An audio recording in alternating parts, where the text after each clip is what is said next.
ठीक है, सब लोग ठीक हैं, आ गए हैं। थोड़ा स्लो पढ़ाइए सर, ये ज्योमेट्री है यार, ये बहुत आसान चीजें चल रही हैं और मैं ये मानता हूं कि ये तो आप लोगों को आती होंगी, इसमें मैं स्लो ही पढ़ा रहा हूं। कोई बहुत डिफिकल्ट चीजें आएंगी तो मैं स्पीड अपनी और स्लो करूंगा, पर स्पीड अभी ठीक है ना। देखिए, हमारे जितने भी बैचेस कैरवेल एप्लीकेशन पर चल रहे हैं, हम ये कोशिश कर रहे हैं कि हर बैच की जो क्लास है वो 2 टाइम स्लॉट में चले, मतलब अर्थमेटिक और एडवांस बैच जो हैं वो पैरेलल चले बिल्कुल भी। ठीक है भाई, बिल्कुल, मतलब एक टाइम स्लॉट में आपकी अर्थमेटिक भी क्लास हो और एडवांस मैथ की भी क्लास हो। तो शाम को 8 बजे से आज आपका परसेंटेज स्टार्ट होगा, परसेंटेज प्रतिशत। मेरे सपने में आते हैं सर अब आप। अच्छा, ओके, जय शाह। आगे चले हम।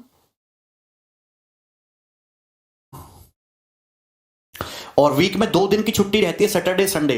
तो 2 दिन की छुट्टी का ये फायदा है कि पर डे आपकी जैसे 3 आवर्स की क्लास होगी, तो ये 2 दिन की छुट्टी में आप आराम से पूरे वीक में जो भी पढ़ाया गया आप उस पर रिवीजन कर सकते हो, प्रीवियस ईयर के सवाल अच्छे से प्रैक्टिस कर सकते हो। ठीक है, जो कि बहुत जरूरी है प्रीवियस ईयर के क्वेश्चंस प्रैक्टिस करना। आगे चलूं मैं, ठीक है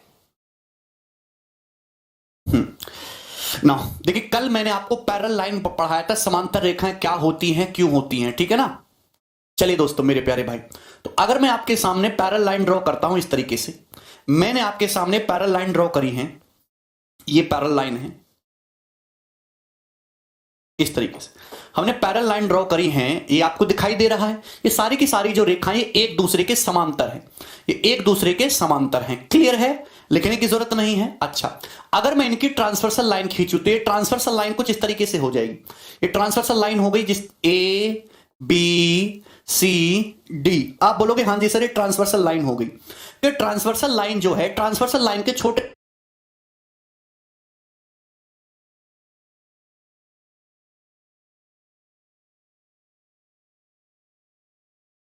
छोटे लाइन सेगमेंट।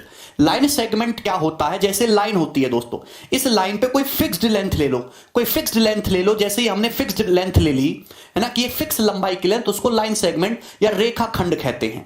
ठीक है ना। अब आप एक बात बताओ, ये हमने ट्रांसवर्सल लाइन खींची है और ये पैरेलल लाइन इस ट्रांसवर्सल लाइन के 3 टुकड़े कर रहे हैं। सपोज इसकी लंबाई ए है, इसकी लंबाई स्मॉल बी है और दोस्तों इसकी लंबाई स्मॉल सी है।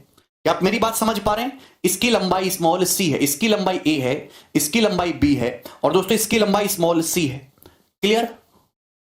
ठीक है, आगे चलते हैं दोस्तों। अगर मैं एक दूसरी ट्रांसवर्सल लाइन खींचूं इस तरीके से, मैं एक दूसरी ट्रांसवर्सल लाइन खींचता हूं इस तरीके से, पी क्यू आर एस, ये हमने ट्रांसवर्सल लाइन खींची पी क्यू आर एस। तो ये ट्रांसवर्सल लाइन जो है मेरे प्यारे भाई, ये पैरेलल लाइन इस ट्रांसवर्सल लाइन के 3 टुकड़े कर रही है। मैं कहता हूं कि सपोज इसकी लंबाई x है, इसकी लंबाई y है, इसकी लंबाई z है। दोस्तों इसकी लेंथ x है, इसकी लेंथ y है, इसकी लेंथ जो है वो z है। बात समझ में आई? तो आपको यह चीज ऑब्जर्व करनी है कि यहां पे करस्पॉन्डिंग रेशियो सेम रहेंगे। हर करस्पॉन्डिंग रेशियो जो अनुपात है दोस्तों वो सेम रहेगा। मतलब अगर यहां रेशियो a अनुपात b अनुपात c है, अगर ये ratio a ratio b ratio c है, जो ratio a ratio b ratio c होगा, सेम वही रेशियो, सेम वही अनुपात x अनुपात y अनुपात z का भी होगा, सेम वही अनुपात x अनुपात y z का भी रहेगा। ये रेशियो डिट्टो एकदम सेम रहेगा। है भाई, ये transversal line in parallel line द्वारा 3 टुकड़ों में बांटी जा रही है, ए बी सी, और ये वाली ट्रांसवर्सल लाइन पैरेलल लाइन द्वारा 3 टुकड़ों में बांट रही है एक्स वाई जेड। तो रेशियो सेम होगा, यहां ए बी सी है तो ये रेशियो एक्स वाई जेड बराबर होगा। सबका कमेंट आ रहा है? नहीं, ये ट्रांसवर्सल लाइन पैरेलल नहीं है, कहां बोला हमने? तेरा जैसा कहीं नहीं बोला। सही है, आपको पता होगा रेशियो क्या होता है, अनुपात क्या होता है। Sir what is transversal line? Transversal line तिर्यक रेखा। कुछ बच्चे कह रहे हैं सर ये प्रूफ कैसे करेंगे? तो दोस्तों आप इसको आगे बढ़ा देना, जब आप इसको आगे बढ़ाओगे तो ट्राइंगल कंप्लीट हो जाएगा। उस ट्राइंगल में सिमिलरिटी लगती है, समरूपता लगती है, तो सिमिलरिटी से रिजल्ट आता है। वो आप जब आगे जाके पढ़ोगे सिमिलरिटी तो आप खुद पे खुद प्रूफ कर लोगे, हमें बताने की जरूरत नहीं है। अभी फिलहाल के लिए आपको ये याद रखना है कि जब भी हम इस तरीके से पैरेलल लाइन खींचेंगे तो ये जो रेशियो है, जो रेशियो ए बी सी का है, सेम वही रेशियो एक्स वाई जेड का होगा। रेशियो हमेशा इक्वल होता है। इस बात को एक तरीके से और बोला जा सकता है, अगर मैं ये कहूं कि अगर ये लेंथ ए है, ये लेंथ एक्स है, तो मैं कहता हूं सपोज मैं माना ये के गुना है, ये के गुना है, ये के टाइम्स है, के टाइम्स। अगर मैं कहता हूं कि 2 सेंटीमीटर है 5 सेंटीमीटर है, 2 से 5 कितने गुना हो गया, 2.5 गुना। मैं एग्जांपल लेके बताता हूं चीजों को। तो अगर ये के टाइम्स हो रहा है तो यहां भी करस्पॉन्डिंग, करस्पॉन्डिंग का मतलब होता है संगत चीजें, ये भी सेम के टाइम्स होगी, ये भी सेम के टाइम्स होगी। के टाइम्स का मतलब के गुना, ये भी सेम जो है के टाइम्स होगा के गुना, तभी ना रेशियो सेम रहेगा, तभी तो रेशियो सेम रहेगा। बोलो, तो ये रेशियो हमेशा सेम होता है। मुझे लगता है आपको एक कंसेप्ट समझ आ गया है, इतना ही कंसेप्ट है, इसके अलावा और कुछ भी नहीं है।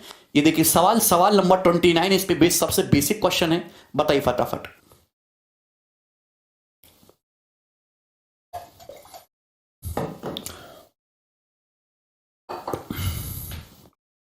यस सुधींदर, बिल्कुल सही कह रहे हो।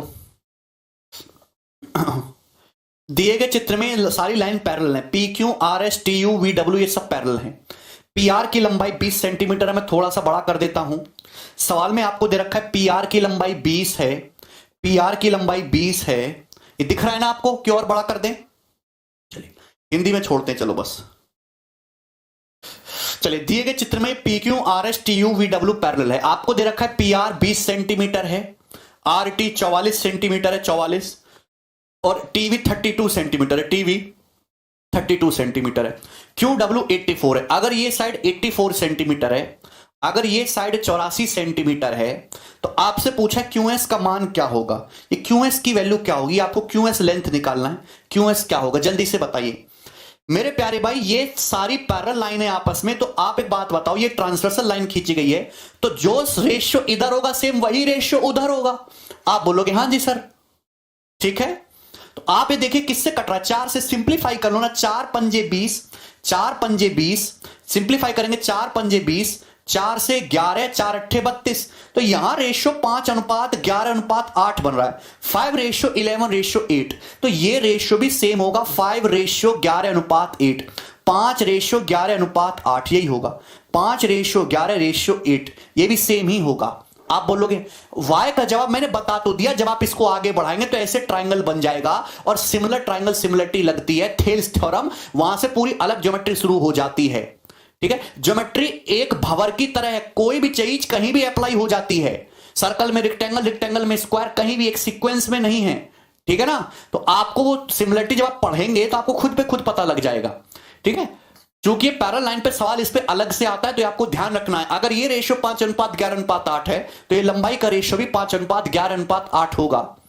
ठीक है, चलिए आपको क्यूएस की लंबाई निकालनी, सभी को रेशियो में तो ब्रेक करना आता है ना, सभी को रेशियो में ब्रेक करना आता है।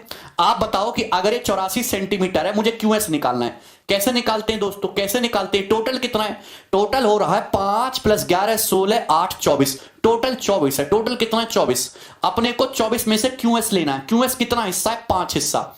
अगर ये टोटल लेंथ 24 है, तो 24 में से क्यूएस कितना है, 5 हिस्सा, तो क्यूएस की लंबाई 84 का 5/24 होगी। रेशियो में सभी को निकालना आता है। आप बोलोगे हाँ जी सर, 12 × 7 = 84, 12 × 2 = 24, 35/2, 35/2 का मतलब 17.5 सेंटीमीटर इस सवाल का आंसर आ जाए। ये बहुत ही आसान क्वेश्चन था, सबसे आसान। एक और सवाल करवा रहे हैं ऐसा, ये हो गया, ये बताइए दोस्तों।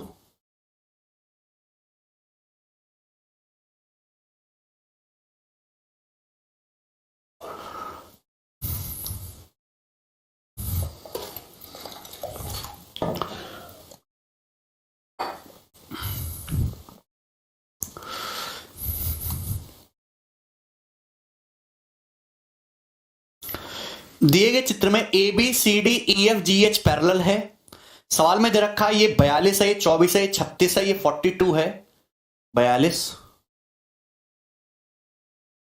एक सेकंड, ये दो लेंथ कैसे, हाँ 42। आपसे पूछा है easy ratio P Q ratio D F, sorry easy plus P Q plus D F, easy plus P Q plus D F, ये आपसे पूछा गया है। और आपको यहां पे दे रखा है बी एच 188 सेंटीमीटर है, बी एच इज 188 सेंटीमीटर। जल्दी से बताइए दोस्तों इस सवाल का आंसर क्या है। मैं इसको बड़ा कर दे रहा हूं, ये सभी पैरेलल लाइन दे रखी हैं, A B C D E F G H सब समांतर रेखाएं दे रखी हैं। अरे सौरभ जो है कैसे भी लिख लो, हितेश कह रहे real life geometry use. Hitesh real life तुम्हारा यूज, आज तक तुम्हारा कोई यूज हुआ ही बताओ? देश की प्रगति में हुआ, इकोनॉमी में हो, 2 रुपया कमाए हो, माँ बाप की सेवा करी हो, दोस्त के काम आए हो, किसी गरीब के काम आए हो, तुम्हारा यूज है?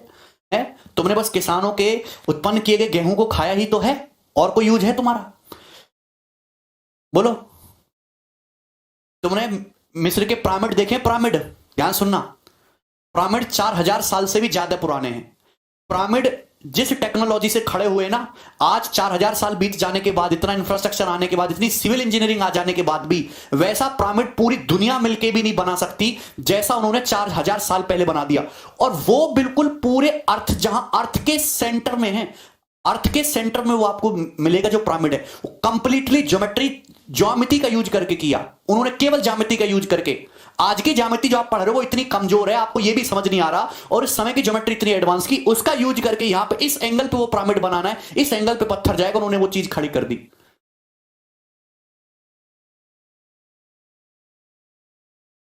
तो ज्योमेट्री से पिरामिड बनाए जा सकते हैं, और आजकल की इतनी एडवांस टेक्नोलॉजी से 4000 साल बाद पूरी दुनिया मिलकर पिरामिड नहीं बना सकती। तो ये ज्योमेट्री का यूज है, तो इसको दिमाग में रखिएगा। समझ में आया?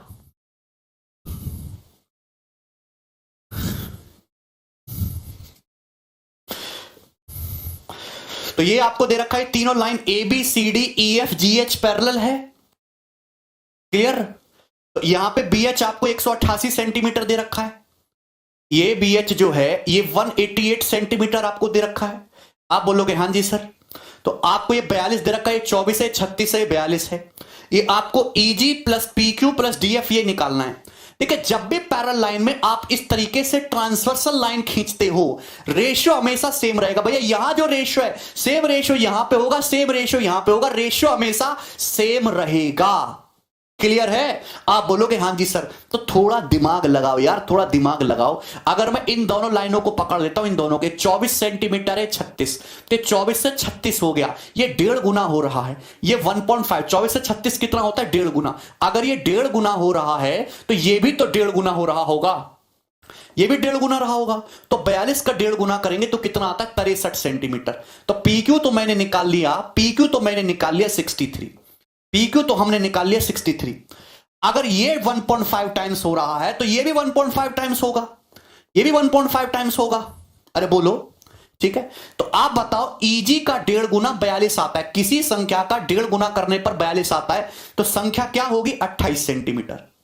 आधे बच्चों को यह बात भी नहीं आती होगी, ईजी का 1.5 गुना अगर 42 है तो ईजी कितना आ जाएगा तुम्हारा? 28, यानी कि मैंने ईजी भी निकाल लिया, 28 सेंटीमीटर आ गया, 28। अब आपको डीएफ और निकालना है, आपके जीवन का मकसद अब डीएफ निकालना है। क्या कर पाओगे? क्या निकाल पाओगे? आप एक बात बताओ, यहां रेशियो कितना है? ये रेशियो कितना? भैया जो रेशियो यहां है सेम रेशियो यहां आएगा, सेम रेशियो यहां आएगा। भैया मुझे ये डीएफ निकालना है, ये डीएफ यहां पे कुछ भी नहीं दे रखा है। आप ये देखिए 42, 24, 28 का रेशियो है, ये किससे कट रहा है? 2 से। 2 से 21 नहीं, 6 से कट जाएगा ना, 2 से कटेगा, 2 से 21, 12, 14, 2 से काटेंगे 21 अनुपात 12 अनुपात 14 ही आ जाएगा। 21 रेशियो 12 रेशियो 14 ये आएगा। ये भी देखो, ये भी 21 अनुपात 12 अनुपात 14 ही है। सबको समझ में आया? तो आपको डीएफ निकालना है, तो जो डीएफ की लंबाई होगी वो क्या होगी? देखिए ये 21 अनुपात 12 अनुपात 14, टोटल बीएच कितना है? ये टोटल बीएच कितना है? 188 सेंटीमीटर, 188 सेंटीमीटर। ये टोटल कितना है दोस्तों? 4 2 6 1 7 2 1 3 और 1 4, 47 पार्ट। 47 पार्ट में से ये डीएफ कितना है मेरे प्यारे भाई? 12 part. Out of total 47, out of total 47 ये कितना है? 12 पार्ट। बोलो, आप बताइए यहां से डीएफ कितना आएगा? 47 से 4 बार जाएगा 48, तो डीएफ की लंबाई आ जाएगी 48 सेंटीमीटर। क्लियर है? तो डीएफ की लंबाई 48 सेंटीमीटर आ गई। इन तीनों का सम पूछा है, 8 3 11 8 19 का 9 हाथ से ले, 2 1 3 6 9 9 4 13, 139 सेंटीमीटर सवाल का आंसर होगा बी ऑप्शन। ठीक है, देखिए मैं मान के चलता हूं कि आपको जोड़ घटाना, रेशियो, ये सब चीजें आती हैं, ये नहीं आती तो बहुत समस्या है। ठीक है ना, आगे चलते हैं नेक्स्ट। तो सवाल नंबर 31। देखिए इस क्वेश्चन को करने से पहले, इस क्वेश्चन को करने से पहले आपको एक और कंसेप्ट समझना होगा, लास्ट कंसेप्ट। ठीक है, वो समझते हैं सभी लोग, बहुत प्यार से समझना आप इस बात को। हाँ अनुज, मैं तुम्हारे कमेंट देख रहा हूं।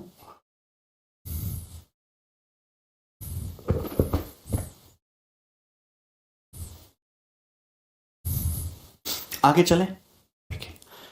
अगर मैं आपके सामने पैरेलल लाइन ड्रॉ करता हूं, एक पैरेलल लाइन ये है, एक पैरेलल लाइन ये है, और एक पैरेलल लाइन ये है, ये पैरेलल लाइन है, और ये ट्रांसवर्सल लाइन होगी इस तरीके से, ये ट्रांसवर्सल लाइन है और ये दूसरी ट्रांसवर्सल लाइन है, ये ए, ये बी और ये सी, ये डी, ये ई और ये एफ। तो आपके सामने तीन पैरेलल लाइन खींची गई हैं और तीन पैरेलल लाइन की ट्रांसवर्सल लाइन खींची गई है इस तरीके से। ये ट्रांसवर्सल लाइन इस तरीके से खींची गई है कि A B ratio B C, A B बटा बी सी बराबर DE ratio A F, DE ratio E F.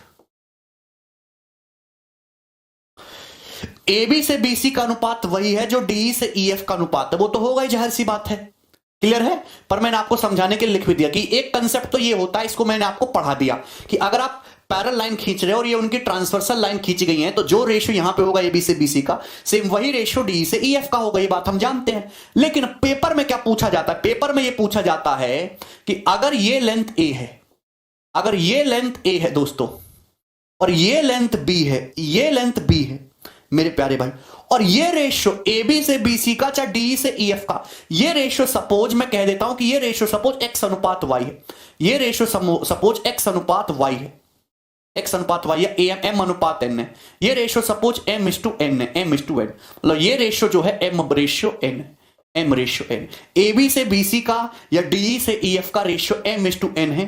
तो आपसे पेपर में पूछा जाता है इस बीई की लंबाई बताइए, बीई की लंबाई क्या होगी, इस बीई की लंबाई बताइए, इस बीई की लंबाई क्या होगी, जल्दी से बताओ, what is the length of be.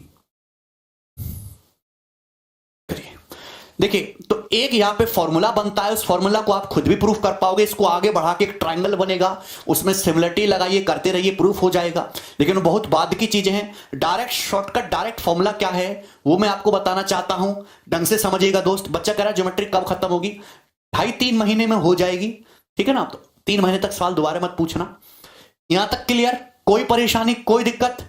चलिए अब देखिए मैं 2 तरीके से बताऊंगा इस चीजों को, बहुत सारे बच्चे समझ जाएंगे, सेक्शन फॉर्मूला है, कुछ भी नहीं है।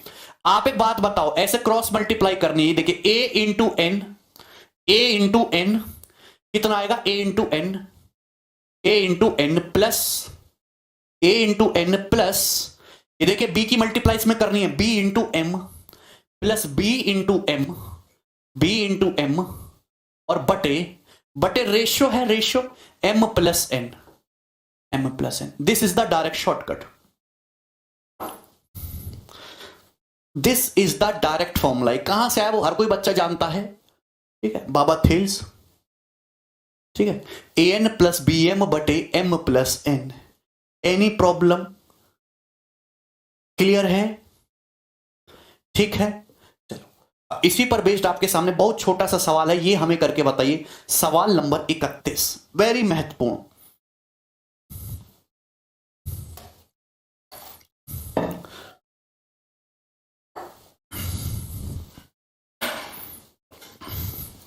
सवाल ये पेपर में आ रखा है,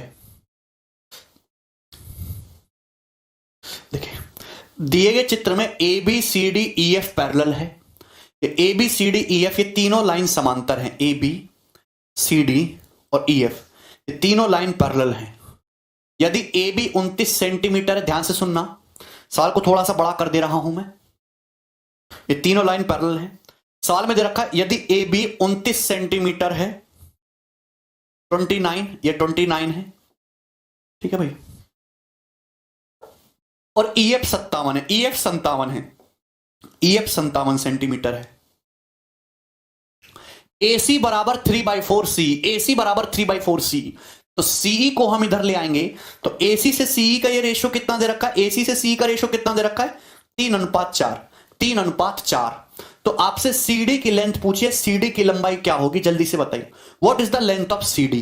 तो एक तो वो तरीका है, बच्चा बच्चा जानता है कि 29 इंटू 4, 29 चौका 29 इंटू 4 प्लस ये 57 इंटू 3 प्लस 57 इंटू 3 और बटे 3 प्लस 4 क्या जाएगा, 29 चौका 116 और 57 तिया जो है 171, तो 6 7 7 8 287, 287, 287/7 कितना आ जाएगा, 41 सेंटीमीटर आ जाएगा। और इस सवाल का सही आंसर होगा 41। सभी बच्चों का आ गया।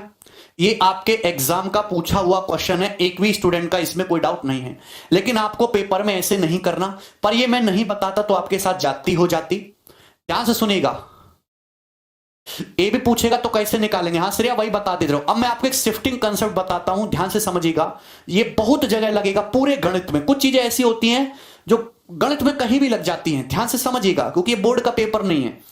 आप एक बात बताओ, ये ए बी है, ए बी की लेंथ जो है वो 29 सेंटीमीटर है, 29 सेंटीमीटर। ये ई एफ है, ई एफ की लेंथ है 57 सेंटीमीटर, 57 सेंटीमीटर। ये 3:4 है, ये 3:4 है। ढंग समझिएगा कितना है, ये 3:4 है। आप एक बात बताओ, जैसे ही आप ऊपर से नीचे की तरफ आते हो ये लेंथ बढ़ रही है, ये लेंथ बढ़ती जा रही है। जैसे जैसे आप ऊपर से नीचे की तरफ आ रहे हो 29, फिर और बढ़ेगी बढ़ेगी, बढ़ते बढ़ते बढ़ते बढ़ते बढ़ते बढ़ते बढ़ते बढ़ते कितनी होगी 57। तो 29 से बढ़ के 57 हो गई, 29 से बढ़ के 57 होगी, तो कितनी बढ़ी है 28 सेंटीमीटर। कितनी बढ़ी है 57 माइनस 29 कितना आएगा, ये 28 सेंटीमीटर बढ़ गई। जैसे जैसे आप ऊपर से नीचे की तरफ आ रहे हो ये कितनी बढ़ी है 28 सेंटीमीटर बढ़ गई है। ये 29 है 57। जैसे जैसे आप यहां से नीचे की तरफ आ रहे हो लेंथ इंक्रीज होती जा रही है, ए बी से ज्यादा सी डी, सी डी से बड़ा ये। अरे बोलो, इतना तो समझ में आओ कितना इंक्रीज हुआ 28 सेंटीमीटर। ध्यान से समझो, ये 3:4 दे रखा है, 3:4, 3:4 मतलब ये 3 कदम, ये 4 कदम, ये 3 रेशियो, ये 4 रेशियो, 3 और 4 7 कदम। ये 3 कदम देखो, एक ये दूसरा और ये तीसरा कदम, ये 4 कदम है, 1 2 3 4। कैसे गधों की तरह समझाना पड़ता है तुम्हें। ये टोटल कितना 3 और 4 7, ये टोटल कितना 3 और 4 7 कदम। तो 7 कदम चलने पर 28 सेंटीमीटर बढ़ी है, तो एक कदम चलने पर एक की वैल्यू क्या आ जाएगी बटे 7, यानी कि 4 सेंटीमीटर। एक यूनिट की वैल्यू कितनी आ जाएगी 4 सेंटीमीटर, एक की वैल्यू 4 सेंटीमीटर। तो आप जैसे नीचे 3 कदम बढ़ाओगे, 3 कदम बढ़ाओगे तो 4 4 4 कितनी बढ़ जाएगी 12, कितनी बढ़ जाएगी 12, 29 प्लस 12। डायरेक्ट इस सवाल का उत्तर कितना आ जाएगा 41 सेंटीमीटर। और इससे बढ़िया तरीका इस सवाल को करने का नहीं हो सकता।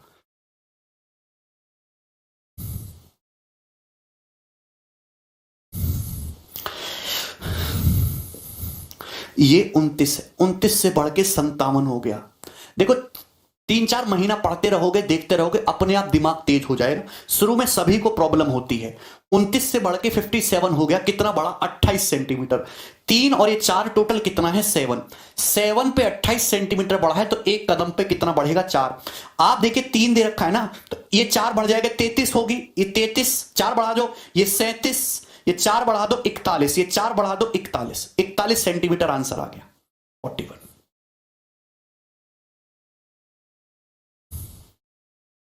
28 कहां से आया यार, 57 में से 29 घटाया है, 57 और 29 का डिफरेंस है 28 है भैया।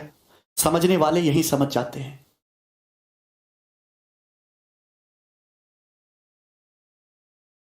हाँ बिल्कुल, नीचे से भी निकाल सकते हो भैया। जैसे जैसे नीचे से ऊपर की तरफ जा रहे लाइन घटती जा रही है। अभी 1 यूनिट का मतलब 4 सेंटीमीटर है, तो आप यहां पे 4 कदम जाओगे, कितना कदम जाओगे 4, 4 कदम ऊपर जाओगे तो एक कदम पे 4 घटती है, तो 4 कदम पे कितना 16, तो 57 माइनस 16 कितना आएगा 41 सेंटीमीटर ही आएगा। चाहे ऊपर से निकालो चाहे नीचे से निकालो सेम ही आएगा। ठीक है, इसी के साथ ये चैप्टर आपका लाइन एंड एंगल पूरी तरीके से समाप्त होता है। एक क्वेश्चन है, इसको आप खुद से ट्राई करना और आप करोगे क्योंकि अच्छे बच्चे हो तो। ठीक है मेरे प्यारे भाई, आगे चलें अब हम यहां से। प्यारे दोस्त ठीक है,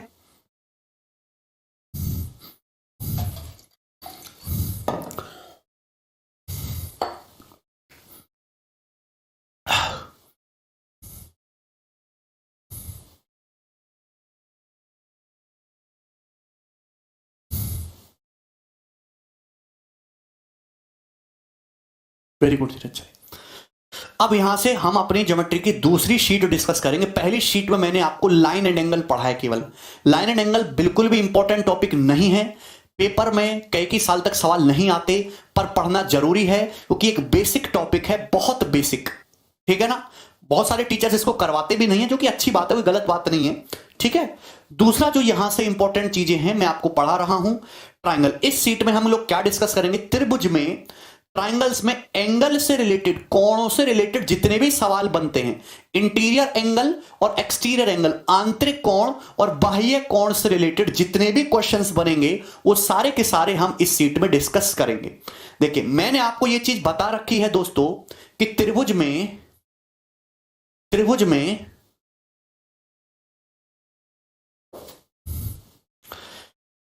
त्रिभुज क्या होता है, ट्राइंगल क्या होता है, ठीक है। तीन भुजाओं से घिरी आकृति को त्रिभुज कहते हैं, जिसमें तीन भुजाएं हो, तीन भुजाएं, तो एक भुजा ये रही, दूसरी भुजा ये रही, तीसरी भुजा ये रही। आपको ये सब बात समझ में आती होगी। तो दोस्त ये ए है, ये बी है और ये सी है। वर्टेक्स ए के सामने की साइड को स्मॉल ए बोल देते हैं, वर्टेक्स बी के सामने की साइड को स्मॉल बी बोल देते हैं, वर्टेक्स सी के सामने की साइड को स्मॉल सी बोल देते हैं। ये बात सभी लोग जानते हैं कि त्रिभुज के तीनों इंटीरियर एंगल का सम 180 डिग्री होता है। Angle A plus angle B plus angle C equal to 180 degree. मुझे नहीं लगता इसमें किसी भी भाई को कोई भी तकलीफ आती होगी। ऐसा क्यों होता है वो भी मैं समझाता हूं। ये साइड बीसी है, इस साइड बी से अगर मैं अपनी मर्जी से पॉइंट ए से गुजरने वाली साइड बीसी के पैरेलल लाइन ड्रॉ करूं, साइड बीसी के पैरेलल लाइन ड्रॉ करी मैंने अपनी मर्जी से पॉइंट ए से। आप एक बात बताइए ये क्या है दोस्तों, ये एंगल ए है दोस्तों, ये क्या है एंगल बी है। आप बताइए ये दोनों लाइन पैरेलल हैं, ये ट्रांसवर्सल लाइन है। अगर ये एंगल बी है तो ये वाला एंगल बी होगा, एकांतर कोण, ये अल्टरनेट एंगल है, इक्वल होगा। तो आप बोलोगे हां जी सर, आप बोलोगे हां जी सर, कोई तकलीफ नहीं है। सेम इसी तरीके से अगर ये एंगल सी है, ये एंगल सी है, ये दोनों लाइन पैरेलल हैं और ये ट्रांसवर्सल लाइन है। तो अगर ये एंगल सी है तो ये वाला कोण कितना होगा, एंगल सी। ये कोण कितना होगा, एंगल सी। आप बोलोगे हां जी सर। तो ये तीनों एंगल एक ही लाइन पे आ गए। अब बताओ ये तो सीधी रेखा है, ये तो स्ट्रेट लाइन है। अगर सीधी रेखा है तो टोटल कितना होना चाहिए, टोटल कितना होना चाहिए बताइए, 180 डिग्री। मतलब angle A plus angle B plus angle C कितना आएगा, 180 डिग्री। और यही थ्योरम है, ठीक है।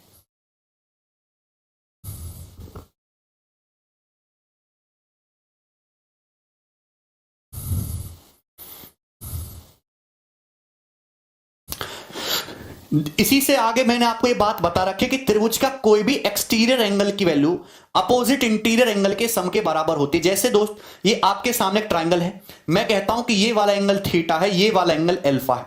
तो तीसरे वर्टेक्स पे नहीं लेना, तीसरे वर्टेक्स को आप इस तरीके से आगे बढ़ाइए तो ये वाला एक्सटीरियर एंगल बनेगा, ये कितना होगा, थीटा प्लस अल्फा। आप एक्सटीरियर चाहे आप इसको आगे बढ़ा लो, ये वर्टेक्स है, चाहे आप इसको आगे बढ़ा लो, चाहे आप इसको आगे बढ़ा लो, दोनों ही सेम है, दोनों ही एक्सटीरियर एंगल है, ये भी थीटा प्लस अल्फा ही होगा। Vertically opposite angle, vertically opposite angle, ठीक है। चलिए सबसे पहली बात आपके सामने आ जाती है, बताइएगा किधर गया, ये रहा।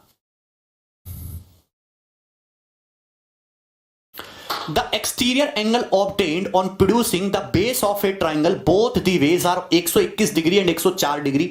What is the measure of largest angle of the triangle? ये बताइए। देखिए मेरे प्यारे भाई, आपके पास एक ट्राइंगल है, आपके पास एक ट्राइंगल है, ये ट्राइंगल हो गया। सवाल में बोला गया है the exterior angle obtained on producing the base of triangle both the ways. हमने, ध्यान से सुनिएगा, हमने इसे ट्राइंगल के बेस को दोनों साइड बढ़ाया, इधर साइड भी बढ़ाया, इस साइड भी बढ़ाया। तो जो एक्सटीरियर एंगल मिले हैं, एक 121 डिग्री है, ये 121 डिग्री है और दोस्तों ये 104 डिग्री है। बताइए इस त्रिभुज का, इस ट्राइंगल का, त्रिभुज का लार्जेस्ट एंगल क्या होगा, सबसे बड़ा कोण क्या होगा इस त्रिभुज का, जल्दी से बताओ लार्जेस्ट एंगल क्या होगा, फटाफट।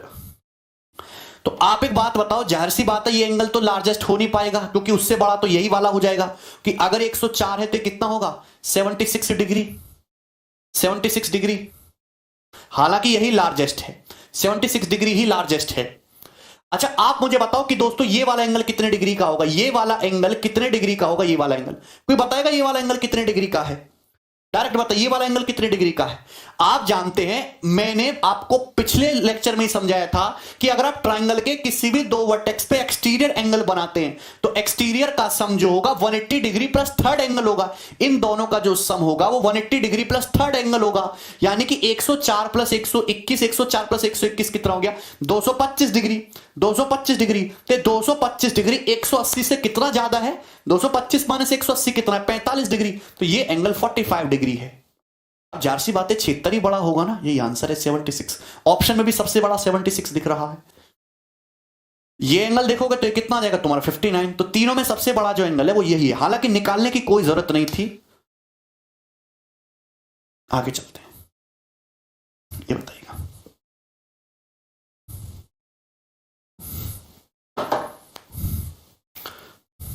आयुष वो एक स्ट्रेट लाइन है, टोटल एंगल 180 डिग्री होना चाहिए।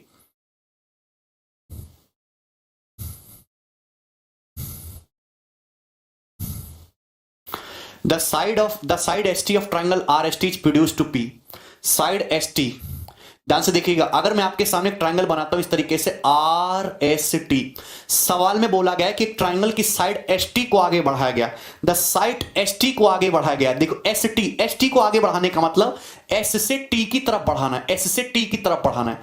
अगर लिखा होता ना TS को आगे बढ़ाया है तो T से S की तरफ बढ़ाते। सवाल में जो बोला गया उसी सीक्वेंस पे बढ़ाना है। ST को बढ़ाया गया तो ये बढ़ाया हमने, ये बढ़ाया इस तरीके से। एंगल RTP ये बढ़ाया गया पॉइंट P तक, तो ये जो एंगल बना है RTP ये 115 डिग्री का, ये 115 डिग्री का है। एंगल S बराबर 2/3 ऑफ एंगल R, तो यहां से आप रेशियो निकाल सकते हैं। जब ये इधर आएगा तो एंगल S से एंगल R का रेशियो कितना दे रखा है 2:3। एंगल S से एंगल R का ये जो रेशियो है ये 2:3 का है। ये एंगल S से एंगल R का रेशियो 2:3 है। तो आपसे पूछा एंगल R की वैल्यू बताइए। देखिए total sum, exterior angle property लगेगी, टोटल सम, ये 2 है ये 3 है, तो टोटल 5 होना चाहिए, टोटल 5 होना चाहिए। लेकिन सवाल के अकॉर्डिंग एक्सटीरियर एंगल कितना दे रखा है 115 डिग्री। तो 1 का मतलब कितना आ जाएगा, बटे 5 करोगे तो 23, 1 का मतलब 23 डिग्री है। तो ये बताइए एंगल R कितना आ जाएगा, 3 का मतलब 3 × 23 यानी कि 69 डिग्री। ये आंसर है, बी ऑप्शन है।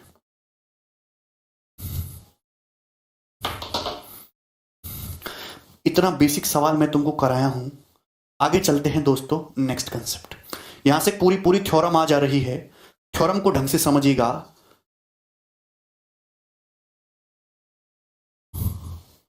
देखिए ध्यान से, बहुत प्यार से आपको समझना है।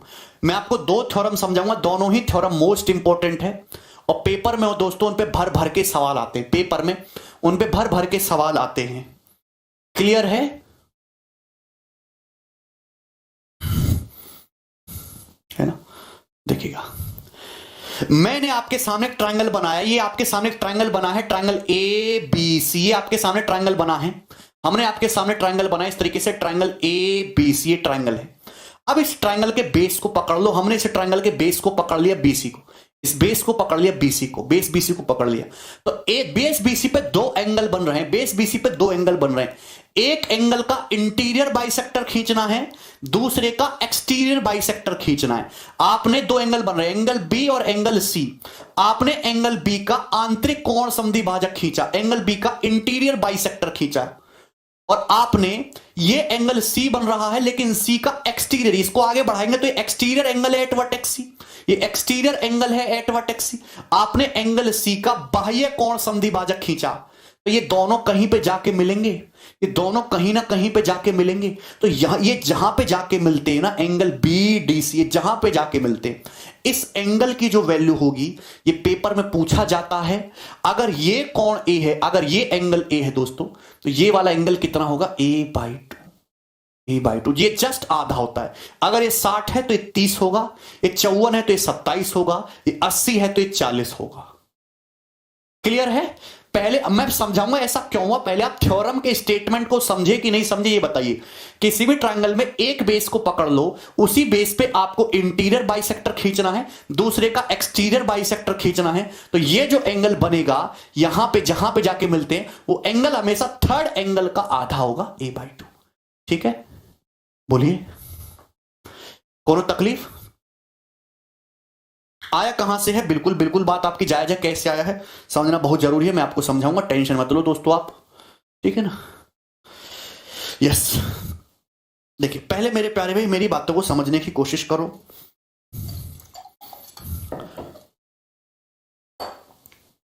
आप एक बात बताओ, ये B का एंगल बाइसेक्टर है, इंटीरियर एंगल बाइसेक्टर, अगर ये B है तो ये आधा होगा, ये B/2, ये आधा हो जाएगा B/2, बोलो हाँ, आधा हो जाएगा B/2, सही है? आप बोलोगे हाँ जी सर बिल्कुल सही है। आप बताओ ये एंगल C है, ये क्या है? Angle C। तो तो एक्सटीरियर क्या होगा 180 माइनस सी। अगर ये एंगल सी है तो भैया ये एक्सटीरियर कितना होगा गधो, ये एक्सटीरियर 180 माइनस सी होगा। अबे पूरी सीधी रेखा 180 माइनस सी, ये 180 माइनस सी होगा, 180 माइनस सी, और उसका आधा करेंगे। 180 माइनस सी का आधा करोगे तो क्या आता है, 180 का आधा 90 और सी का आधा c/2, c/2। तो जब आप इसका आधा करेंगे तो ये भी 90 माइनस c/2, ये भी 90 माइनस c/2, ये भी 90 डिग्री माइनस c/2 होगा, 90 माइनस c/2। आप बोलोगे हाँ जी सर ये 90 माइनस c/2 होगा। यहां तक कोई तकलीफ है, इसमें किसी भी बच्चे को कोई डाउट है? मन नहीं लग रहा तो जाकर कुत्ते से कटवा लो, मन नहीं लग रहा तुम्हारा डॉक्टर हूं मैं।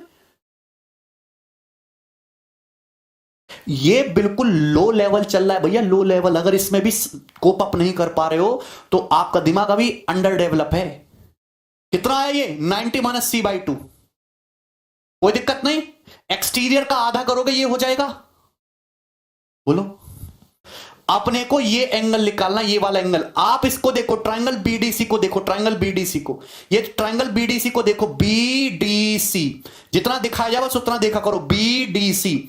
अब एक किसी भी ट्रायंगल में, कितनी बार बताएं, किसी भी ट्रायंगल में आपको ये इंटीरियर दे रखा है b/2, ये आपको एक्सटीरियर दे रखा है 90 माइनस c/2, तो ये एंगल कितने डिग्री का होगा? अब एक्सटीरियर एंगल की वैल्यू इन दोनों का सम होती है, तो अगर ये एक्सटीरियर 90 माइनस c/2 है तो इसकी वैल्यू क्या होगी भैया, 90 एक्सटीरियर में से 90 डिग्री माइनस c/2 में से ये घटा दो b/2, ये वाला एंगल घटा दो, इस एक्सटीरियर में से ये वाला घटा दोगे तो यही आ जाएगा।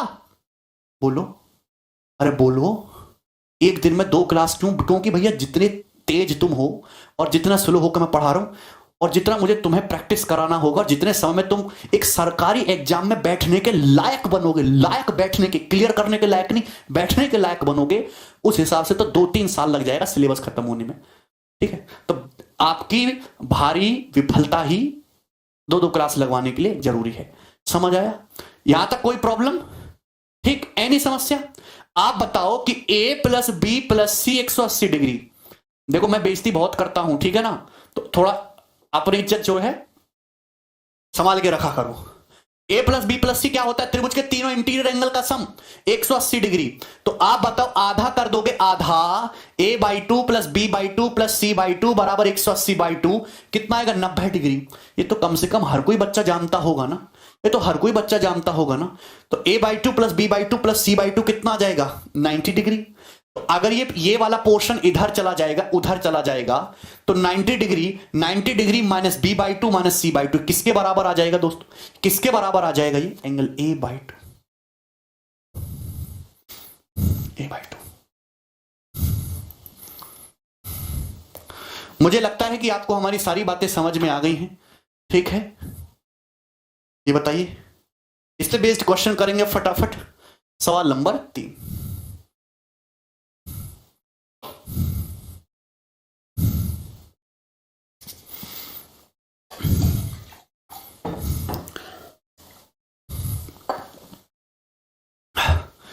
दिए गए चित्र में AD is the bisector of angle CAB। दिए गए चित्र में CAB का AD एंगल बाइसेक्टर है, BD is the bisector of angle CBF। CBF का बाइसेक्टर है ये एंगल C 34 डिग्री, ये एंगल 34 डिग्री है। तो आपसे पूछा ADB कितना आ जाएगा भाई? 34 का आधा 17 डिग्री आंसर है। अगर आपको थ्योरम पता है तो 2 सेकंड का सवाल है, अगर नहीं पता है तो आपको फिर टाइम लगेगा सॉल्व करने में। आगे बढ़ जाते हैं, बताइएगा। सवाल number 4, in triangle ABC the bisector of internal angle B। Triangle ABC में एंगल B का internal bisector and external angle C और एंगल C का एक्सटर्नल बाइसेक्टर कहां पे मिलते हैं? D पे मिलते हैं। अगर ये एंगल BDC 15 है तो ये बताओ ये एंगल A क्या होगा? अगर ये 15 डिग्री है तो डबल रहा होगा 30 डिग्री, और ये क्वेश्चन का आंसर आ जाएगा C ऑप्शन। कर लिया सभी भाइयों ने? आगे चल जाएं।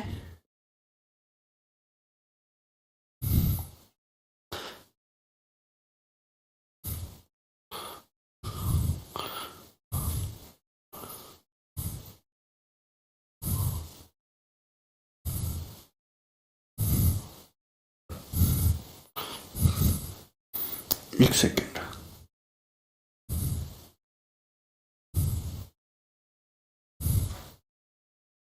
कितना हो गया? 4 सवाल हो गए ना? 5वें पाएंगे क्या हम लोग? चलिए बताइए।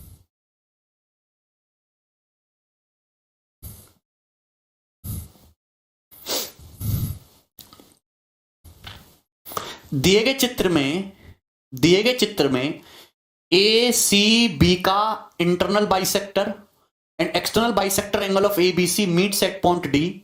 तो बीडीसी बताना है। देखिए आपको ये दे रखा है दोस्तों, ये ए बाइसेक्टर है, ये बाइसेक्टर यहां मिल रहा है, ये एंगल बताना है। अगर ये 105 है 130 है तो कितना हो गया? 235। तो 235 180 से कितना ज्यादा है? 55 डिग्री। ये एंगल 55 आ गया। अगर ये 55 है तो आधा हो जाएगा 27.5 डिग्री। ये आंसर है। पेन नहीं उठाना है, ठीक है। आपको ये चीजें आसान लग रही होंगी पर ये तभी आसान है जब ये आपको थ्योरम पता होती। नहीं पता होती तो इस आसान होता क्या? क्लियर है? इन दोनों का सम 235 है। 235 180 में से 180 घटाएंगे क्या बचेगा? 55। एंगल 55 होगा तो आधा 27.5। क्लियर है? आगे चलते हैं नेक्स्ट सवाल की तरफ। सवाल नंबर है दोस्तों आपका 6। ये बताइएगा।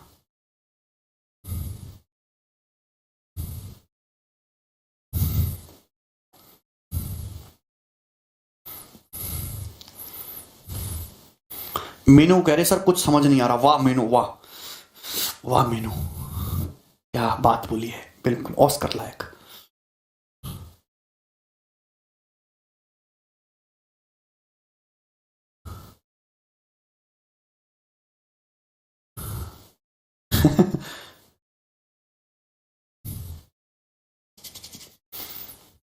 चमन भैया ध्यान है तुम पे, चमन लोगों पे हमारा पूरा ध्यान होता है।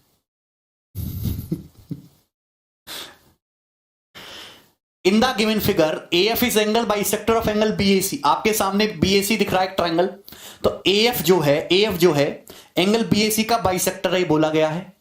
CD is exterior bisector of angle BCA। ये BCA का एक्सटीरियर बाइसेक्टर है। ये एक्सटीरियर एंगल बनेगा BCA पर, ये उसका बाइसेक्टर है। चलिए तो ये जो है इस तरीके से खींचा गया है, ये 60 है, ये थीटा है। तो आपसे थीटा बताना है। थीटा कितना आसान सवाल हो जाएगा। देखिए आप इसको आगे बढ़ाओ, अगर आप इसको और इसको आगे बढ़ाओगे तो आप जानते हैं दोस्त, सभी भाई जानते हैं कि अगर ये थीटा दे रखा है तो ये आधा होगा थीटा बाई 2, ये आधा होगा थीटा बाई 2। और अगर ये थीटा दे रखा है तो ये भी थीटा होगा, वर्टिकली अपोजिट एंगल। आगे क्यों बढ़ाएगा कि ये जब दोनों मिलेंगे तभी तो जाके थ्योरम बनेगी, वर्टिकली अपोजिट एंगल। ये थीटा। सवाल यहीं पे खत्म होता है। सब लोग कितने बचकाने आंसर दे रहे हैं। ये आपको ट्रायंगल दिखाई दे रहा है, ये आपको त्रिभुज दिखाई दे रहा है। ये त्रिभुज पकड़ लो, इस त्रिभुज में दो इंटीरियर एंगल का सम थीटा और थीटा बाई 2 थर्ड वर्टेक्स पे एक्सटीरियर के बराबर होगा। Theta plus theta by 2 third vertex पे एक्सटीरियर बना है 60 डिग्री, इसके बराबर होगा। तो आप कहोगे 3 थीटा बाई 2 बराबर 60 डिग्री, यानी कि 3 से 60 कितनी बार जाएगा? 20 बार। तो थीटा आ जाएगा 40 डिग्री। और ये सवाल का आंसर होगा ए ऑप्शन।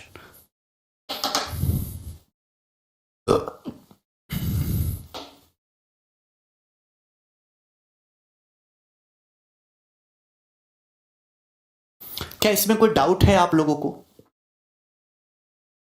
आगे चलते हैं। ये थ्योरम कंप्लीट। इस थ्योरम से रिलेटेड अगर जिंदगी में कोई भी सवाल आता है तो क्या तुम उसे नहीं कर पाओगे? बुढ़ापे में कर दोगे? अब तो आंख बंद करके अभी कर दोगे ना? आप बोलोगे हां जी सर। यस। अब मैं आपको अलग अलग चीजें बताना चाहता हूं, सब लोग करिएगा। दोस्तों मेरे प्यारे भाई, मैं आपके सामने 4-5 चीजें लिख रहा हूं। हालांकि इन चीजों को हम बहुत डिटेल में डिस्कस करेंगे। उनकी property, geometry is all about property of figure. Geometry क्या है? चित्रों की विशेषताओं को जिस टॉपिक में, जिस सब्जेक्ट में पढ़ते हैं उसे ज्योमेट्री बोलते हैं। सीवियन, उसके बाद मीडियन, उसके बाद एल्टीट्यूड या परपेंडिकुलर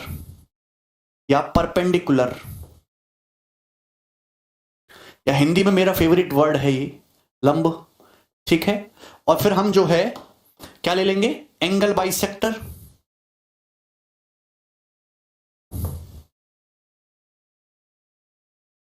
ठीक है। ध्यान से समझिएगा। और एक हम ले लेते हैं परपेंडिकुलर बाइसेक्टर।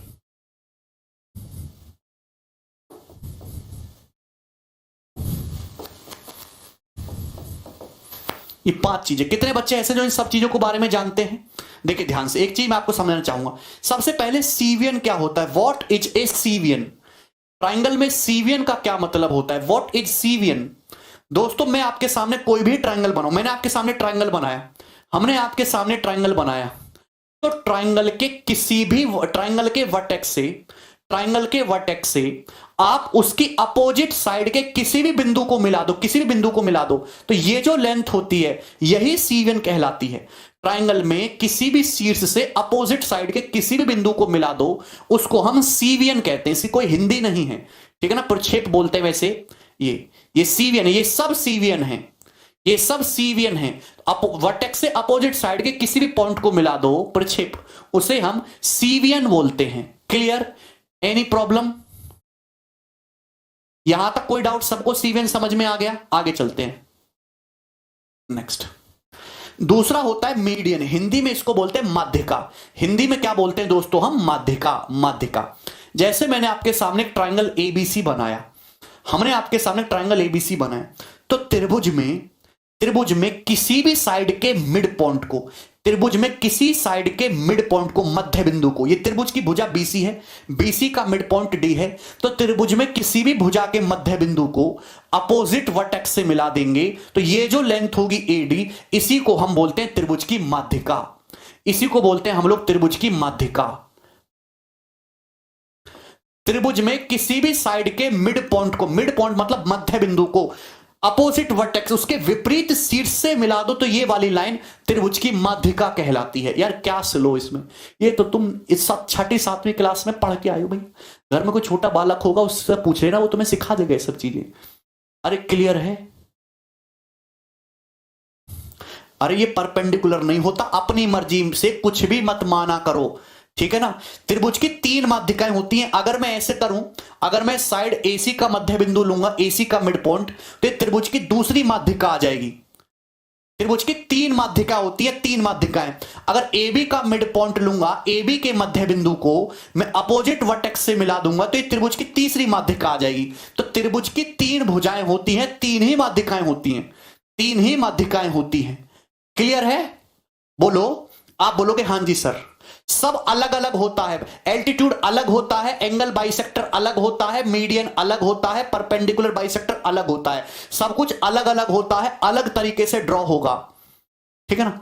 आगे चलते हैं, एल्टीट्यूड या परपेंडिकुलर। परपेंडिकुलर क्या होता है? देखिए मैं आपके सामने ट्राइंगल बनाऊं दोस्तों, मैं आपके सामने ट्राइंगल बनाऊं, ये ट्राइंगल ए बी सी है, ए बी सी, ध्यान सुनिएगा, ए बी सी।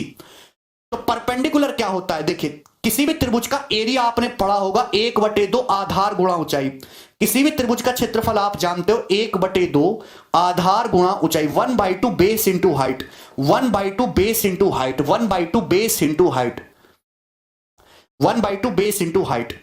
अगर मैं ये साइड BC को बेस मानता हूं, तो सामने वाले वर्टेक्स से, सामने वाले वर्टेक्स से इस पे परपेंडिकुलर ऐसी लाइन खींचो, एक ऐसी लाइन इस पे खींचो जो इसको जाके 90 डिग्री के एंगल पे मिले, जो इसको जाके 90 डिग्री के एंगल पे मिले, तो वो उस ट्राइंगल का परपेंडिकुलर हो गया। ये लाइन साइड BC पे एल्टीट्यूड हो गया, परपेंडिकुलर हो गई, हाइट हो गई। तीनों बातों का एक ही मतलब है, ये एल्टीट्यूड है, ये परपेंडिकुलर है, ये आपकी हाइट है।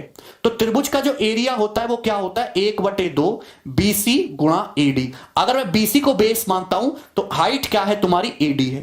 1/2 आधार BC गुणा उसके ऊपर की ऊंचाई AD। हां हां मन, ठीक है, क्लियर है? तो ये एल्टीट्यूड होता है। समझ में आया कि नहीं समझ आया? दूसरी बात, एंगल बाइसेक्टर क्या होता है? त्रिभुज के 3 एल्टीट्यूड होते हैं। अगर आप साइड AC है, साइड AC को बेस मानते हो, तो सामने वाले वर्टेक्स से एल्टीट्यूड खींचोगे तो ये होगा। अभी अगर आप AB को बेस मानते हो, तो सामने वाले वर्टेक्स से परपेंडिकुलर डालोगे तो ये होगा। तो त्रिभुज में 3 भुजाएं होती हैं, 3 माध्यिकाएं होती हैं, 3 ही लंब होते हैं, 3 भुजाओं की 3 माध्यिकाएं, 3 भुजाओं के 3 एल्टीट्यूड।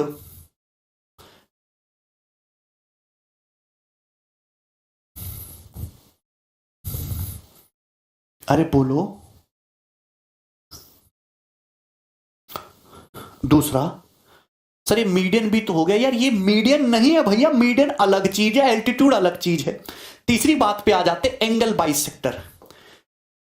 एंगल बाइसेक्टर, गधे मत बनो गधे, अरे बचपन में थोड़ा पढ़ लेते तो आज ऐसे क्यों रहते तुम हैं? बताओ। मैंने आपके सामने त्रिभुज बनाया एबीसी। त्रिभुज के तीन कोण होते हैं, त्रिभुज के तीन कोण होते हैं। अरे बताया तो, मीडियन भुजा को दो बराबर बांटों में काटेगी।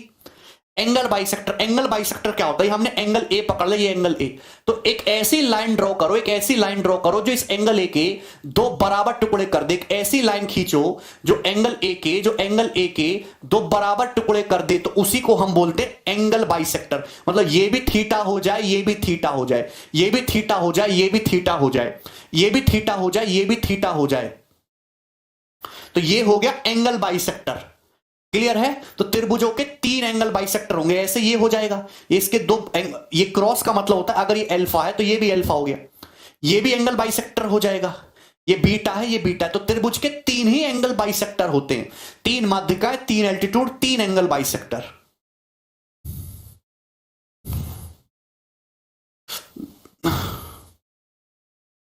देखिए, सीवियन एक ऐसी लाइन होती है जिसमें ट्रायंगल के किसी भी वर्टेक्स से अपोजिट साइड के किसी भी पॉइंट को मिला दो। मीडियन, एल्टीट्यूड, एंगल बाइसेक्टर सब सीवियन होती हैं। सीवियन, सारी लाइनें सीवियन होती हैं, लेकिन हर लाइन की अपनी अलग अलग पहचान होती है। आप यहां से एल्टीट्यूड डालते हो परपेंडिकुलर, तो ये आपका एल्टीट्यूड है। आप यहां से एक ऐसी लाइन खींचो जो इस एंगल के दो बराबर टुकड़े कर रही है, ये थीटा, ये थीटा, तो ये लाइन आपकी एंगल बाइसेक्टर, एंगल बाइसेक्टर। एक ऐसी लाइन खींचो, एक ऐसी लाइन खींचो जो इसके दो बराबर टुकड़े कर दे साइड के, मतलब बीएफ, ये बीएफ और ये एफसी बराबर हो जाए, बीएफ और एफसी बराबर हो जाए, तो उस केस में ये क्या हो जाएगा? मीडियन माध्यिका। ये मीडियन माध्यिका है ना। तो एल्टीट्यूड अलग होगा, एंगल बाइसेक्टर अलग होगा, माध्यिका अलग होगा, लेकिन ये सभी सीवियन कहलाती हैं, सब सीवियन हैं।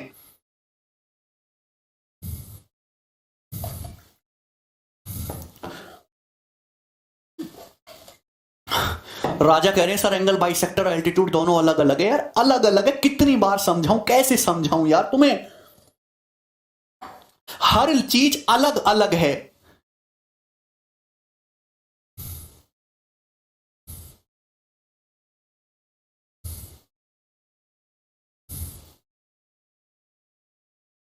छठी सातवीं क्लास, आठवीं नौवीं क्लास का सिलेबस है, जिंदगी भर यही तो पढ़ते आए हो।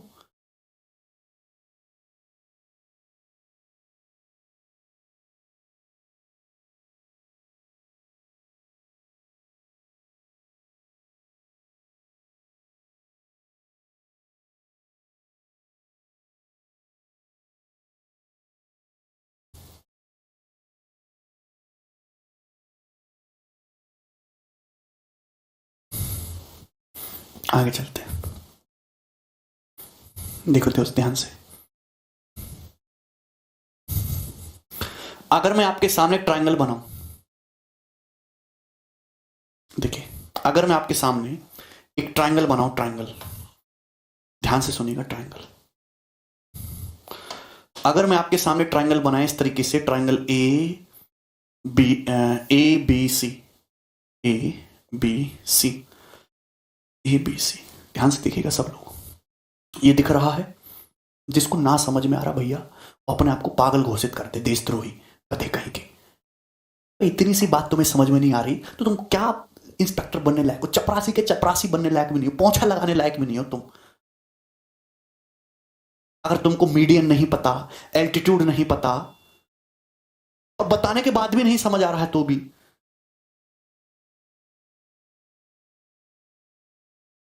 कचरे कहीं के।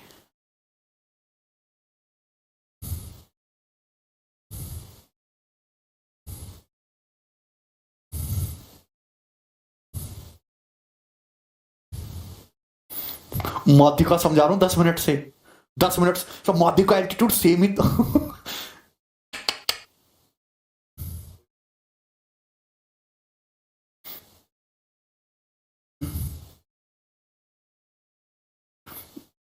दो चारों को तोप सौड़ा दूंगा मैं। देखिए ध्यान से, ये ट्राइंगल है आपके सामने, ये जो मैंने बनाया एक स्केलन ट्राइंगल है। स्केलन ट्राइंगल का मतलब विषम बाहु त्रिभुज। स्केलन ट्राइंगल का मतलब ये विषम बाहु त्रिभुज है, इसकी तीनों भुजाओं की लंबाई अलग अलग है। ये अगर इक्विलेटरल होता या आइसोसेलेस होता तो कहानी कुछ और होती, कहानी कुछ और होती। ध्यान से सुनिएगा, ये एक स्केलन ट्राइंगल है। अब इसके बेस को पकड़ लो, बेस बीसी को। देखिए यहां पे दो एंगल बन रहे हैं, ये एंगल बी बन रहा है, ये एंगल सी बन रहा है। आप देख के भी बता सकते हो कि ये वाला एंगल बी एंगल सी से बड़ा है। यहां पर एंगल बी जो है दोस्तों वो एंगल सी से बड़ा है, ठीक है, क्योंकि ये वाली साइड बड़ी दिख रही है तो बड़ी भुजा के सामने कोण भी बड़ा बनेगा। ठीक, अब ध्यान से सुनिएगा, मैंने बेस बीसी को पकड़ा, अगर मैं सामने वाले वर्टेक्स ए से, सामने वाले वर्टेक्स ए से परपेंडिकुलर डालूं तो परपेंडिकुलर जो है आपका इस तरीके से जाएगा एडी, एल्टीट्यूड आपका इस तरीके से रहेगा एडी। आप बोलोगे हां जी सर ये एल्टीट्यूड इस तरीके से रहेगा एडी।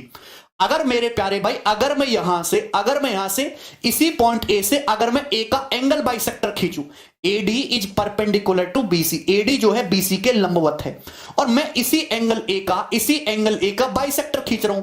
मैंने एंगल ए का बाइसेक्टर खींचा इस तरीके से ए, तो ये एंगल ए का बाइसेक्टर है। AE is angle bisector of, AE is angle bisector of angle BAC.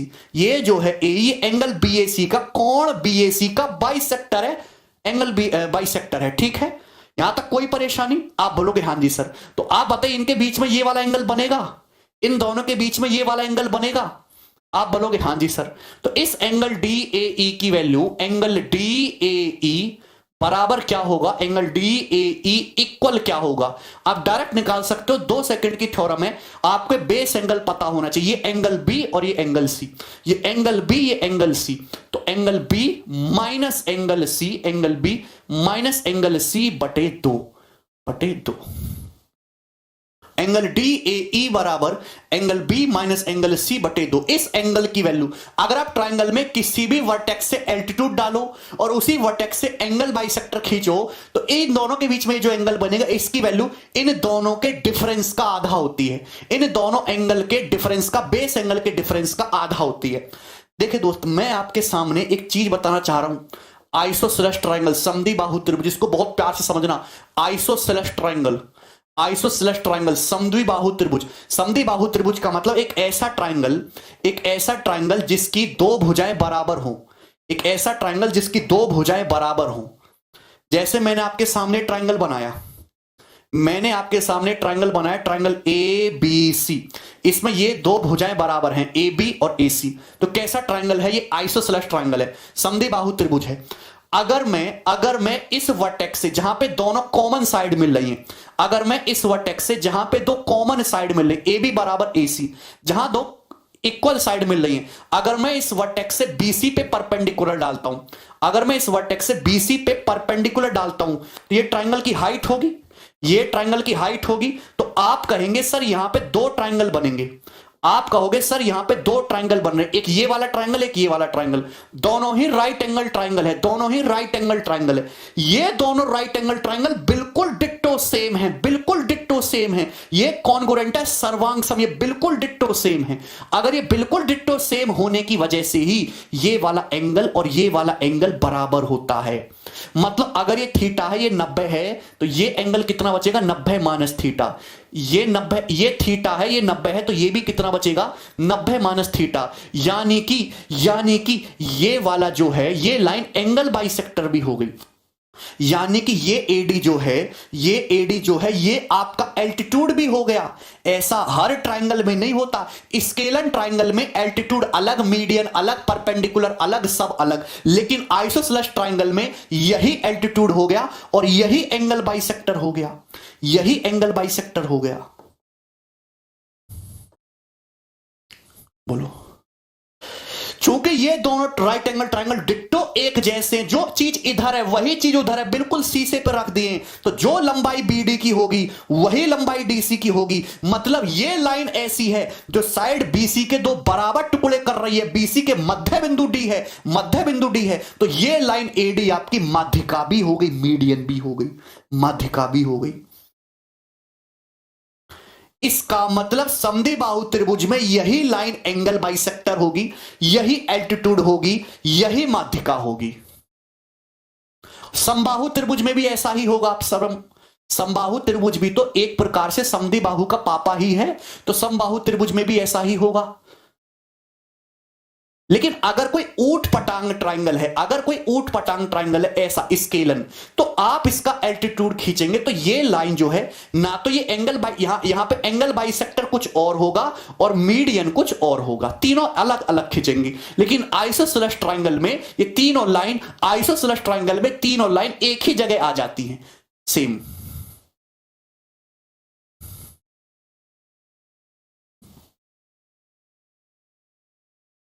ठीक है, मैं आपको कंसेप्ट क्या बताना चाहता हूं वो कंसेप्ट समझिएगा ध्यान से। अगर हम आपके सामने एक स्केलन ट्रायंगल खींचते, स्केलन समद्विबाहु त्रिभुज, ये सॉरी स्केलन ट्रायंगल विषम बाहु त्रिभुज, विषम बाहु त्रिभुज मतलब ऐसा त्रिभुज जिसमें तीनों भुजाएं जो हैं अलग अलग हो। अगर आप यहां से एल्टीट्यूड डालते, अगर आप यहां से ये एल्टीट्यूड डालते हैं, लंब डालते हैं, तो मैं आपको बताना चाहता हूं कि ये जो एल्टीट्यूड है ये हमेशा बड़े एंगल के नजदीक जाएगा। मतलब इस एंगल के ज्यादा नजदीक है तो ये वाला एंगल बी जो हमेशा इस एंगल सी से बड़ा होगा। एल्टीट्यूड हमेशा बड़े एंगल के नजदीक जाता है। देखिए अगर दोनों एंगल बराबर है, अगर दोनों एंगल बराबर है, बराबर, तो एल्टीट्यूड बिल्कुल बीचों बीच में रहेगा। पर यहां एंगल बड़े छोटे हैं, बड़े छोटे हैं, तो एल्टीट्यूड बड़े एंगल के नजदीक घुसता है, बड़े एंगल के। अगर ये ट्रायंगल ऐसे होता, ट्रायंगल ऐसे होता, ऐसे, यहां एल्टीट्यूड अगर आप डालते, ये एंगल क्यों है, ये एंगल पी है, तो यहां एंगल पी के ज्यादा नजदीक पहुंच रहा है, मतलब एंगल पी बड़ा होता एंगल क्यों से। अगर दोनों एंगल बराबर हैं तो एल्टीट्यूड बिल्कुल बीचों बीच में है, और इस तरीके से स्केलन है तो एल्टीट्यूड हमेशा बड़े एंगल की तरफ शिफ्ट होता है। सर मीडियन दो इक्वल पार्ट में डिस्ट्रीब्यूशन करेगी क्या? दीपक कितनी बार बताऊं गधा। अबे मीडियन होगी, माध्यिका होगी, तो साइड के दो बराबर टुकड़े तो करेगी, तभी तो माध्यिका। त्रिभुज की किसी भुजा के मध्य बिंदु को, मिड पॉइंट को, मध्य बिंदु मिड पॉइंट को अपोजिट वर्टेक्स से मिलाते तो ही ना माध्यिका बनती है। अरे जूस बना दूंगा तुम्हारा मैं बहुत।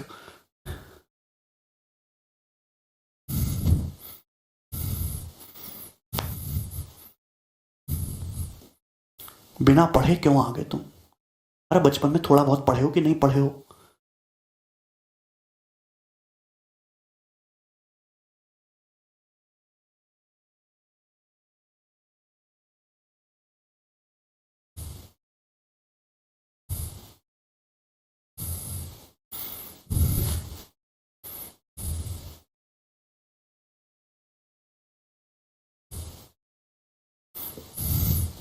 समझ में आया? तो यहां पे ये चीज क्लियर है। तो अगर आपने एल्टीट्यूड डाला है, एल्टीट्यूड इधर है, तो एंगल बाइसेक्टर जो है, जाहिर सी बात है, ये जो एंगल बाइसेक्टर आपने खींचा है, एंगल बाइसेक्टर एल्टीट्यूड जो बड़े एंगल की तरफ जाएगा और ये जो एंगल बाइसेक्टर है छोटे एंगल की तरफ जाएगा। तो ये जो एंगल बनेगा ये इन दोनों के डिफरेंस का हमेशा आधा होगा। ऐसा क्यों होता है ये भी मैं बताऊंगा। यही ना थ्योरम है। देखिए ढंग से समझिएगा सभी लोग, ढंग से। आप एक बात बताओ, ये एंगल कितना है? ये एंगल कितना है? 90 डिग्री। एंगल कितना है? 90 डिग्री। 90 डिग्री। अगर ये 90 है, ये कितना है? बी। ये कितना है? बी। तो आप बताओ ये वाला एंगल कितना है? ये वाला एंगल कितना है? ये 90 डिग्री माइनस बी। ये वाला एंगल कितना है? 90 डिग्री माइनस बी। बोलो क्या इसमें कोई डाउट है? 90 डिग्री माइनस बी, ये एंगल, ये राइट एंगल बन गया ना एडीबी। एडीबी समकोण त्रिभुज बन गया भाई। ये 90 है तो ये वाला भी 90 होगा। अगर ये 90 है, ये बी है, तो ये कितना होगा? 90 माइनस बी। ठीक है, अब बताइए, आप एक बात बताओ कि अगर ये आपके सामने ट्रायंगल है और आपने एंगल बाइसेक्टर खींचा, एंगल बाइसेक्टर, ए ही क्या है? एंगल बाइसेक्टर है। अगर आपने एंगल बाइसेक्टर खींचा है तो ये तो आधा आधा हिस्सा करेगा, आधा आधा। अगर ये पूरा एंगल ए है तो ये a/2 होगा, ये भी a/2 होगा, ये a/2 होगा, ये भी a/2 होगा। बोलो हाँ, ये a/2 होगा, ये भी a/2 होगा। तो आप एक बात बताइए कि यानी कि ये वाला कोण यहां से यहां तक का ये कितना आ गया दोस्तों? a/2 आ गया ना, a/2, a/2, a/2 आ गया। क्लियर? सबको समझ में आया? आप बोलोगे हाँ जी सर समझ में आ गया। तो ये बताइए ये जो एंगल DAE है इसकी वैल्यू कैसे निकलेगी? एंगल DAE है, ये वैल्यू कैसे निकलेगी जल्दी से। आप एक बात बताओ, ये पूरा कोण a/2 है, अगर मैं इस पूरे में से ये वाला घटा दूंगा, ये वाला घटा दूंगा, तो यही ना बचेगा, यही बचेगा। अगर ये पूरा कोण a/2 है, अगर ये पूरा कोण a/2 है, मैं इसमें से ये घटा दूंगा माइनस 90 डिग्री माइनस b, तो यही ना बचेगा। बोलो बोलो, आप बोलोगे हाँ जी सर। यहां तक समझ में आता है? बिल्कुल सभी को समझ में आता है। देखिए 90 डिग्री क्या होता है, त्रिभुज के तीनों a plus B plus C 180 degree होता है, तो a/2 plus b/2 plus c/2 बराबर होता है 90 डिग्री। ये तो हर कोई जानता है। तो आप एक बात बताइए, ये बराबर a/2 माइनस का 90, तो 90 डिग्री की वैल्यू रख दो, ये माइनस का a/2 माइनस का b/2 माइनस का c/2, ये हो जाएगा। रख दिया, माइनस से गुणा हो रही है ना, और ये माइनस माइनस ये प्लस का b, माइनस माइनस ये प्लस का b, तो कट गया, ये कट गया दोस्तों, कट गया। आप बोलोगे हाँ जी सर। तो b माइनस b/2 कितना आ जाएगा, b/2 और माइनस c/2। तो b/2 माइनस c/2 का मतलब ही क्या होता है, angle b minus angle c बटे 2।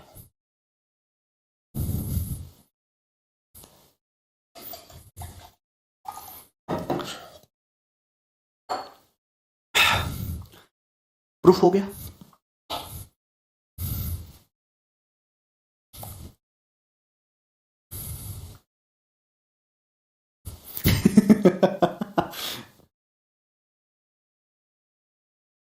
क्लियर है ना?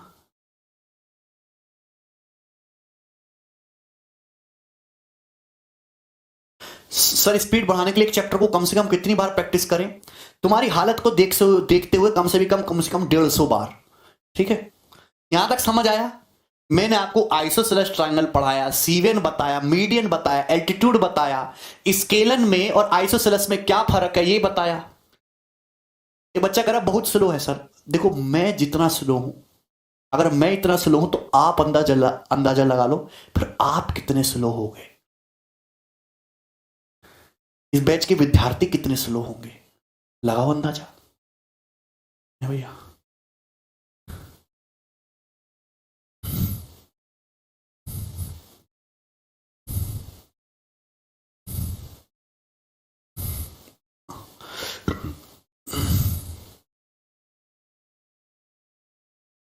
यहां तक हो गई 6। आगे बढ़ते हैं, पहले ये करके बताइए 7 नंबर। पहले 7 नंबर क्वेश्चन आएगा ना, ये बताइए फटाफट सब लोग जल्दी से। इन द गिवन फिगर, दिए गए चित्र में angle ACB plus angle BAC बराबर 80। दिए गए चित्र में आपके सामने एक चित्र दिया है, प्री का सवाल है, एंगल ACB प्लस BAC, मतलब ये वाला एंगल, ये वाला एंगल और ये वाला एंगल, ACB प्लस BAC, इन दोनों एंगल का सम 80 दे रखा है। अगर इन दोनों का सम 80 है, तो ये ट्रायंगल ABC का एक्सटीरियर एंगल ये भी 80 डिग्री आ जाएगा, ये भी 80 डिग्री आ जाएगा। आप बताइए BDE 35 है, ये BDE ये कितना है 35 डिग्री, ये 35 डिग्री है, और BCE ये 45 डिग्री है, 45 डिग्री। तो आपसे पूछा चिन्हित कोण CED बताइए, ये वाला एंगल बताइए CED। ये तो कैंची फिगर बन गई ना, ये तो कैंची फिगर बन गया। अगर ये 45 35 80 प्लस 80 तीनों का सम ये 160 डिग्री आ जाएगा, ये सवाल का उत्तर था। तो दो छोटे छोटे सवाल मिला के एक नया सवाल बना दिया, बस यही है। अरे क्लियर है? चलो आगे। तो ये कल कराता हूं तुम्हें, ठीक है ना? आज इतना ही रहने दो, तुम सो जाओ, चलो बाय।